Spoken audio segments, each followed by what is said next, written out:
Well, ladies and gentlemen, a huge story is going viral all over social media right now, and I tell you, a massive boycott is on the way. We've seen what happened, for example, with Bud Light because of what they tried to push, and they're probably wishing they didn't try and get rid of that fratty image and attempt to replace it with the days of girlhood. And now a company that goes by the name of John Deere, a very famous tractor firm, is getting heavily exposed for the woke policies and training they have been pushing within the company. And boy, oh boy, is there a lot going on with this company behind the scenes. What I do show you, and I'm not going to show everything to you guys because there is just so much, but what I do show you will be shocking nonetheless. Now, before I get into it and take a look at it with you guys, if you could, make sure to leave a like rating. If you're new, hit that subscribe button, turn on bell notifications so you never miss a video, comment on this video, share this video, and let's get into it. Buckle up for this one. So before we do get into it, we've got to give a massive shout out here to Robbie Starbuck. He's the man behind exposing all of this stuff. He's posting it to his account on X, so go check it out and you can see everything he's uncovered. You will want to see it, but he begins this post by saying, "It's time to expose John Deere. John Deere has been one of the most beloved brands by conservative farmers, but recently on CEO John May's watch, they've gone woke." And yeah, this is insane, truly. Here's some of what we found. Funding a pride event for kids as young as 3. What? Gender-bred man training. No idea what that is, but I'm sure we'll find out. They ask employees to list their preferred pronouns on all communications. Bill Gates is listed as their largest shareholder. Wow, would you look at that? John Deere celebrated their accounting and finance team taking United Way's 21-day United for Equity program. When I did the United for Equity program, it promoted Ibram Kendi, the woke children's book Anti-Racist Baby, Awake to Woke to Work, a podcast on the concept of whiteness, and woke activist Robin DiAngelo. Now, if you know anything about Robin DiAngelo, yeah, you know that's bad. And also bigotry against Christians who supposedly have Christian privilege and more. Man, their woke policies have spread across the global John Deere brand, with many of their DEI policies also being enforced on their Latin America and India branches. LGBTQ and race-based identity groups at corporate, a total commitment to DEI policies, and a 95 out of 100 CEI score from the HRC. Now, for those of you that don't know what a CEI score is, we're going to get into it, and this really gained a lot of attention during the whole Bud Light situation. So the New York Post posted this article saying, "Inside the CEI system, pushing brands to endorse celebs like Dylan Mulvaney."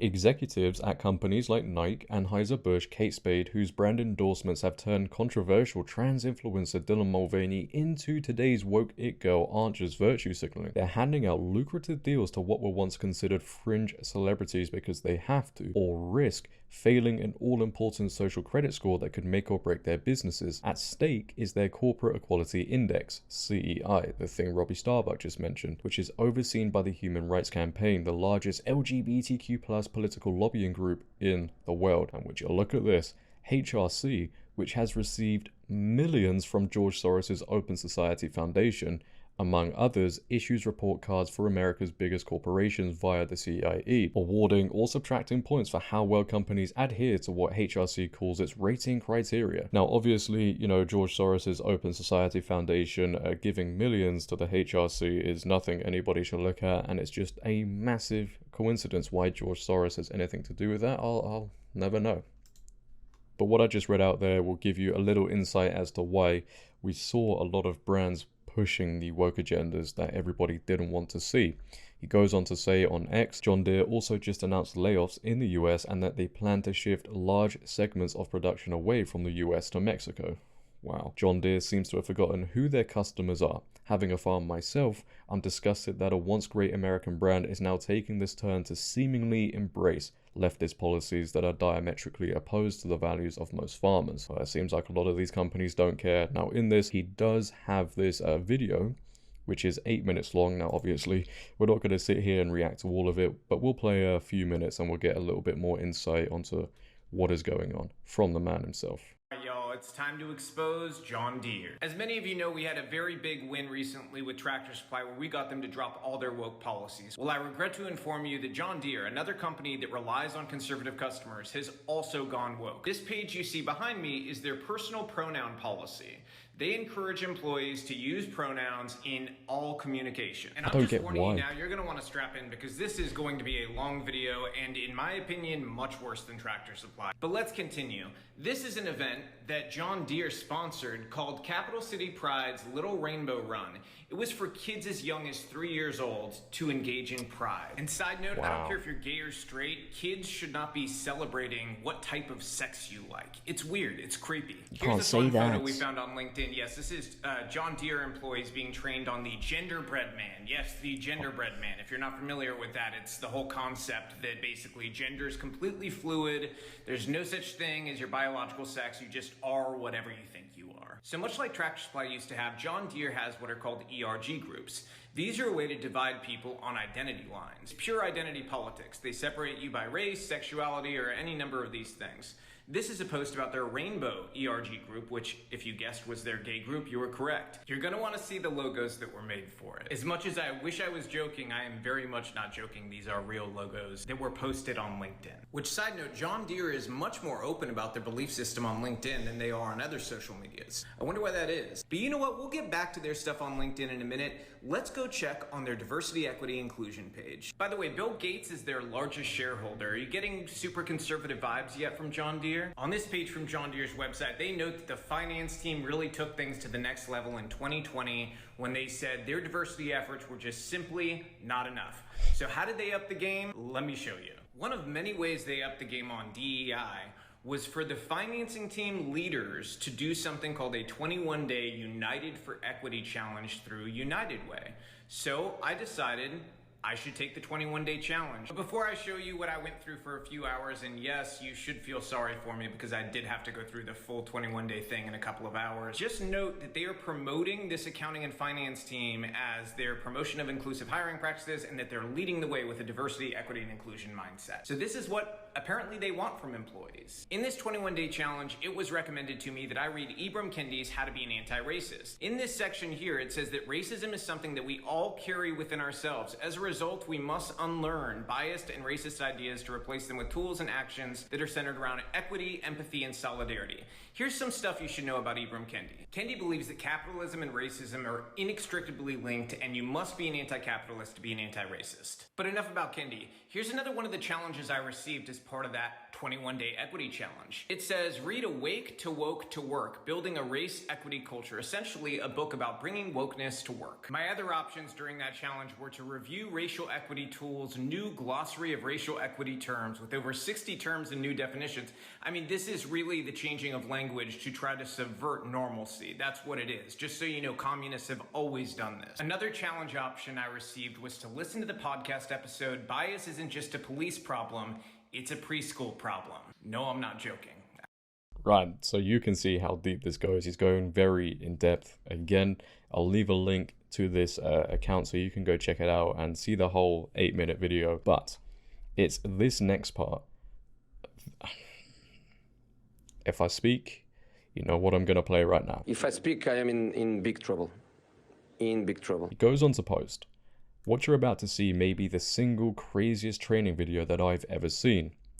A John Deere source sent me this video where employees are trained on what to do if they overhear employees saying that they're uncomfortable with trans-identifying men in women's restrooms. So what's an employee supposed to do if they overhear this discomfort from their female colleagues?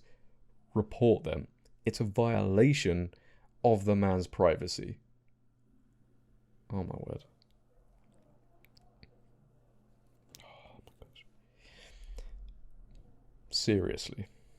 Yeah, I'm asking. Seriously? The training goes on to say that trans women are women and they've never not been a woman. So it's not accurate to say that they used to be a man. This is absolutely absurd. Does John Deere know who they sell farming equipment to? This lunacy needs to stop. Well, it seems like, you know, like a lot of other companies out there, they don't care about who their customers are.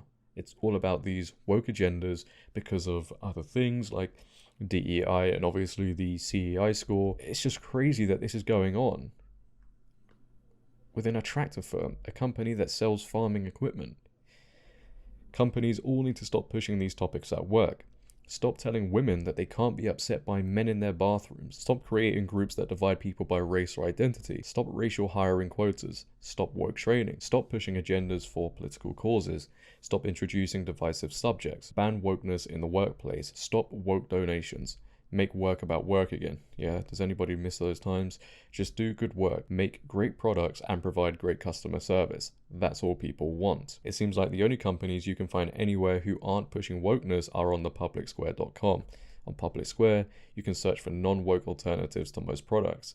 Official Public Square knows how important the fight to end wokeness is, so I'm proud to partner with them to provide people with non-woke alternatives. John Deere was contacted for comment on this to give them a chance to disavow this training, but they refused to comment by deadline. If you want to do your part to support our reporting, subscribe to his page on X so you can help power the fight to end wokeness. Together we can create real lasting change. And let's listen to what he has to say in this video. Alright, y'all have to see this video. It was sent to me by a source at John Deere. I've been exposing how John Deere has gone woke, but this takes the cake. This training video is about a biological man going into the women's bathroom, and then an employee overhearing other employees talking about it because they're uncomfortable with a man, even if he's pretending to be a woman, going into the women's bathroom. Here is the training video. Kathy just started work in my office. She's settling in well. But this morning, I heard a couple of my colleagues gossiping about her. They were saying that Kathy used to be a man, and they are now reluctant to use the same bathroom. I don't know if I should say something. Now, what do you think it is that this lady's supposed to do? Let me show you. Look at this. Whether or not these rumors are true, Rashmi should report this right away to the appropriate department or manager. Revealing someone's gender identity without their consent before they're ready is called outing someone, which is a violation of their privacy. The gall to say it's a violation of their privacy when they're going into women's bathrooms. It's also important to remember that if Kathy is trans, saying she used to be a man is not accurate. Trans women are women, and they've never not been a woman. Am I going crazy, you guys? Like, am I going nuts? Does John Deere know who they sell tractors to? To the CEO, I've just got to say, what the hell are you thinking, man? John May, what are you thinking? John Deere customers, if y'all think this is crazy, here's the contact information to make your voice heard. So there you have it. Ladies and gentlemen, John Deere doesn't care about women feeling essentially unsafe with a dude in their restrooms because you must accept that they are in fact a woman. No woman should feel unsafe at the workplace, and especially around this issue in her own private space. That is absolutely insane. Absolutely insane. Let's head into a couple of other things that you might also find a little bit strange. For those who don't know, John Deere created an official global DEI advisory board in 2022 to set our winning strategy. Yeah, you ain't going to be winning for long, I'll tell you that. After the formation of this board to set their strategy, John Deere is now firing Americans and shifting production to Mexico. So they don't even care about the average American here. But all they care about is DEI and every other woke agenda they're involved in. The global DEI board even has regional councils to drive accountability. I wonder if firing Americans in the Midwest, largely white, in favor of cheap, mostly non-white labor in Mexico is part of the board's winning strategy. It will surely help them improve their diversity numbers. Are y'all seeing why DEI is so toxic? Let's just click on these images here. Created a DEI global advisory board to drive impact and accountability. And this one here, DEI global advisory board. You can pause it if you want to take a look at that. We will head on to this one here. John Deere is firing many long-term production employees as they shift production to Mexico, but they're still hiring folks in HR and DEI. Brilliant. This recent hire, who looked me up, is a gender studies grad who uses any pronouns. I'm sure gender studies grads will make great tractors. So this is who they're hiring, people who have been involved with gender studies and who use any pronouns. The thing is, right, whilst this may be shocking to hear, I can guarantee you a lot of companies out there are doing this crap.